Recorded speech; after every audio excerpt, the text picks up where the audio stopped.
ভাইয়া তুমি আমার সর্বনাশ করো না। আমি তোমার কি ক্ষতি করেছি যার কারণে তুমি আমার এত বড় সর্বনাশ করতে চাইছো? প্লিজ ভাইয়া, কাছে আসবা না। তুই জিজ্ঞেস করছিস আমি তোর কি ক্ষতি করছি? আগে তোর সর্বনাশ করি তারপর বলবো কি ক্ষতি করছি। বলে আমি ডানাকে এক টান দিয়ে আমার বুকের সাথে মিশিয়ে নিলাম। ডানার শরীর থেকে ওড়নাটা খুলে নিলাম। এরপর ওর জামা টেনে টেনে ছিঁড়তে লাগলাম। ভাইয়া আমি তোমার দুটি পায়ে পড়ি, ছেড়ে দাও আমাকে। আর যদি আমি অন্যায় করে থাকি তাহলে ক্ষমা করে দাও, তবু আমার সর্বনাশ করো না। চুপ, একদম চুপ। আর একটাও কথা বলবি না, তাহলে তোকে গলা টিপে মেরে ফেলবো। আমার কাজ আমাকে করতে দে। ডানাকে ধাক্কা মেরে বেডে ফেলে দিলাম। এরপর আমিও ঝাঁপিয়ে পড়লাম ওর উপর। ওর শরীরের উপর উঠে ঠোঁটে ঠোঁট ডুবিয়ে দিলাম আর ওর স্পর্শকাতর স্থানে হাত বোলাতে শুরু করলাম। ডানা তার হাত দিয়ে আমাকে সরাতে ব্যস্ত, কিন্তু ও কি আমার সাথে পারে?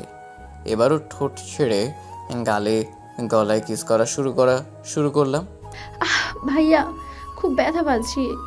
কামড় দিচ্ছ কেন ভাইয়া? ওখানটা নরম, ওখানে কি কেউ এত জোরে কামড় দেয়? আমি ব্যথা সহ্য করতে পারছি না। না, তোকে আর ছাড়ছি না। আজ আমার সমস্ত রাগ তোর উপর ঝাড়বো, তারপর তোকে ছাড়বো, তার আগে না। ভাইয়া আস্তে আস্তে ব্যথা পাচ্ছি তো, আস্তে আস্তে ব্যথা পাচ্ছি।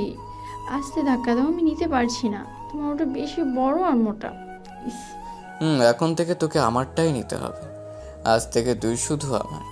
আজকের পর থেকে তুই শুধু আমাকেই নিয়ে চিন্তা করবি। কথাটা যেন মাথায় থাকে। আমার নিতে কষ্ট হচ্ছে। কথাগুলো বলে নুরহান ভাইয়া আমার শরীরের উপর তার খুশি মতো টর্চার করলো। বুঝতে পারলাম না হঠাৎ নূর ভাইয়া আমার ওপর। সে তো কোনোদিন এমন ছিল না। সে মেয়েদের যথেষ্ট সম্মান করে, আমাকেও করতো। তাহলে আজ এমন একটা কাণ্ড কেন করেছে? সে যদি আমাকে ভালোবাসে তাহলে বলতে পারতো। জোর করে ভোগ করার কি আছে? ডানা আমার হয়ে গেছে, এবার জামা কাপড় পরে নে। এটা যেহেতু তোর রুম, সুতরাং এখানেই তোর জামা কাপড় আছে। আর আমি তো জামা একটা ছিঁড়েছি, তার বদলে 5টা কিনে এনে দেবো। ভাই আমাকে ছেড়ে দেওয়ার পর আমার শরীরে ওঠার মতো শক্তি নেই। মনে হচ্ছে সমস্ত শরীরে ব্যথায় বিষের টুকরো হয়ে আছে। তবু কোনো রকমে উঠে বসলাম। বেড কভারে রক্তের ছোপ ছোপ দাগ পড়ে গেছে। এবার বলো ভাইয়া, তুমি আমার সর্বনাশ কেন করলে? আমার অপরাধ কি ছিল? আমার জানা মতে একটু মনে করে দেখ কী করেছি, তাহলেই মনে পড়বে। তোমার সাথে কোনো অন্যায় করিনি, যার কারণে তুমি আমাকে এত বড় একটা শাস্তি দিলে। তুই সকালবেলা বাবার কাছে নালিশ করিসনি আমি তোকে রেপ করেছি? তোর সাথে জোর জবরদস্তি করেছি, তুই তো কলেজে চলে গেছিস। এদিকে বাবা তোর কথা শুনে আমাকে অকথ্য ভাষায় ইনসাল্ট করেছে। আমার গালে দুইটা থাপ্পড় মেরেছে, শুধুমাত্র তোর মিথ্যে কথা বলার জন্য। বাবা আমাকে কোনো কিছু বলার সুযোগটা পর্যন্ত দেয়নি। এবার বল, তোকে আমি কবে রেপ করেছিলাম? তুই বাবাকে এত বড় একটা মিথ্যে কথা বলতে পারলি?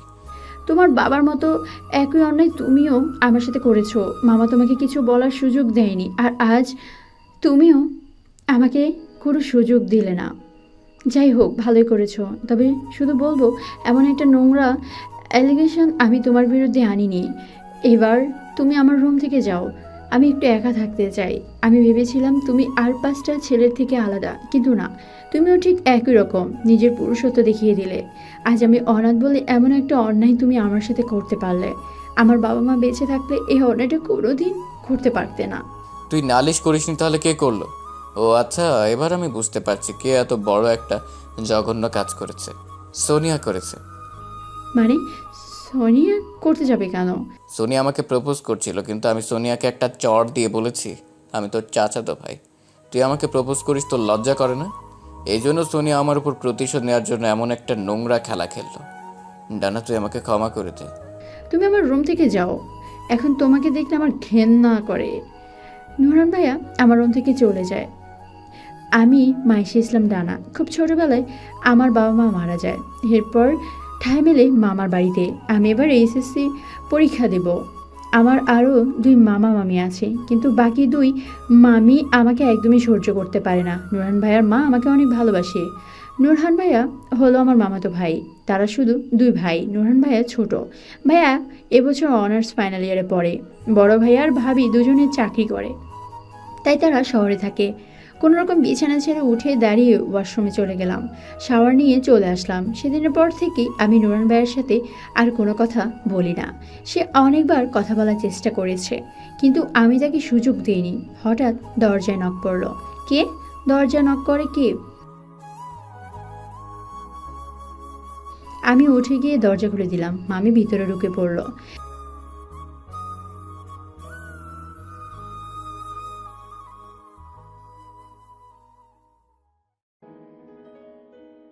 না মাম্মানি, আমার তেমন কিছু হয়নি। সামনে পরীক্ষা তো, তাই একটু টেনশন হচ্ছে। আর কিছু না, তুমি চিন্তা করো না, আমি ঠিক আছি।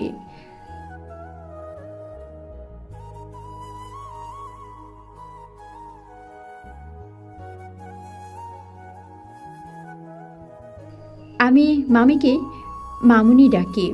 মামুনি আমাকে খাইয়ে দিচ্ছে। আমার চোখ দিয়ে পানি পড়ে যাচ্ছে। মামুনি, তুমি আমাকে বিশ্বাস করো? মামুনি, যদি কোনোদিন জানতে পারো তোমার খুব প্রিয় একজন মানুষ আমার সাথে মস্ত বড় একটা অন্যায় করেছে, তখন তুমি সেই প্রিয় মানুষটাকে বিশ্বাস করবে নাকি আমাকে করবে? না, তেমন কিছু না। কেটে গেল আরও একটি মাস। আমার পরীক্ষা শুরু হয়ে গেছে। নুরান ভাইয়া আমাকে দিয়ে আসে, পরীক্ষার কেন্দ্রে আবার নিয়ে আসে। ডানা, তুই কি আমার সাথে কথা বলবি না ঠিক করে নিয়েছিস? আমি জানি আমি অন্যায় করেছি। তুই কি এখনও আমাকে ক্ষমা করতে পারিসনি? তোমার সাথে কথা বলতে ইচ্ছে করে না, তাই বলি না। আর ক্ষমা চাওয়ার প্রশ্ন আসছে কেন? তোমরা দয়া করে আমাকে থাকতে দিয়েছো, খেতে দিয়েছো, পড়াচ্ছো, এটার বিনিময়ে তুমি যা খুশি তাই করতে পারো। ক্ষমা চাওয়ার কোনো প্রয়োজন নেই।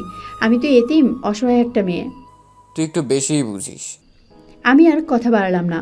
পরীক্ষা দিয়ে বাসায় চলে আসলাম। ইদানিং কিছু ভালো লাগে না, খেতে পারি না, মাথা ঘুরে বমি হয়। মামুনি বিষয়টা লক্ষ্য করেছে। সে আবার আমার কাছে আসলো। হ্যাঁ মামুনি, বলো।